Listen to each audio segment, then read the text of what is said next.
Le repentir de Malik ibn Dinar. On demandait un jour à Malik ibn Dinar quelles étaient les raisons qui l'ont poussé au repentir et au retour vers Allah. Voilà son histoire. J'étais au début de ma carrière de soldat et m'adonnais à la boisson. Afin de soulager et d'alléger mes peines du quotidien, je louais les services d'une servante. Plus les jours passèrent et plus je sentais que j'y m'y attachais. Je décidai alors de contracter une union avec elle et peu de temps après cette union, Allah me fit don d'une belle fille. Mon amour et mon attachement ne cessèrent de croître de jour en jour vis-à-vis de ma fille. Dès lors qu'elle se mit à grandir et à marcher, mes sentiments ne cessèrent d'augmenter et je lui vouais un amour indescriptible. Le sentiment que j'éprouvais était réciproque.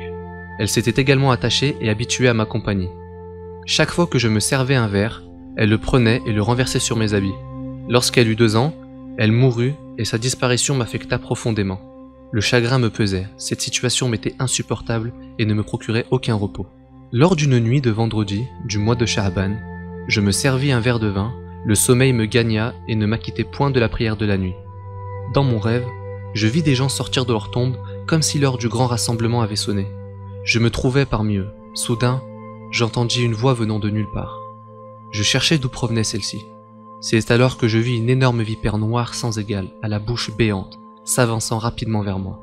Effrayé et pris de panique, je me mis à fuir. Mais ce monstre me talonna rapidement. Puis, je fis la rencontre d'un vieil homme, beau de visage et au parfum agréable.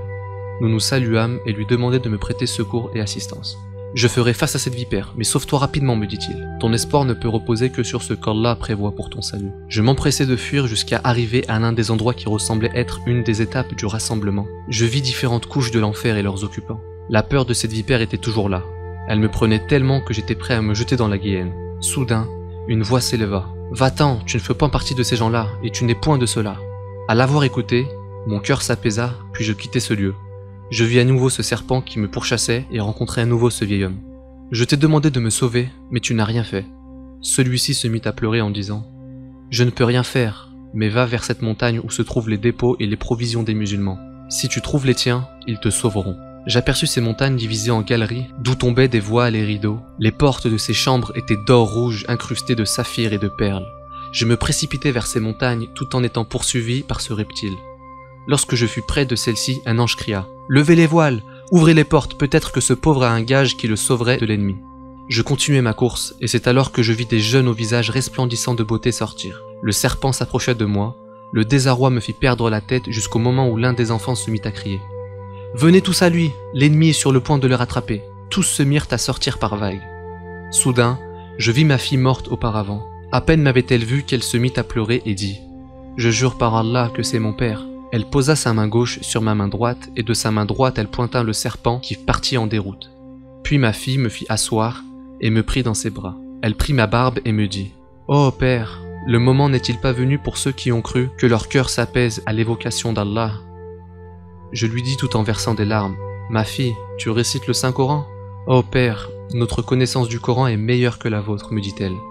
Je lui posai la question « Dis-moi ce qu'était ce serpent. » Ce sont tes mauvaises actions qui n'ont cessé d'augmenter par tes actes et de comportements et te conduisaient vers le feu de la guéhenne. Et ce vieil homme, qui était-il? C'était tes bonnes actions que tu as minimisées, ce qui t'empêchait de faire face aux mauvaises actions et de te sauver de celles-ci. Que fais-tu ma fille dans cette montagne? Nous sommes les enfants des musulmans. Nous avons été conduits ici alors que nous étions enfants sur terre. Allah nous a octroyé cette demeure jusqu'au jour de la rétribution. Nous attendons nos pères et nos mères qu'ils viennent à nous afin que nous leur accordions notre intercession. Je me réveillai paniqué, effrayé.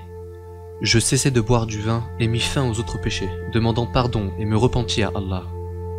Voilà la raison de mon repentir.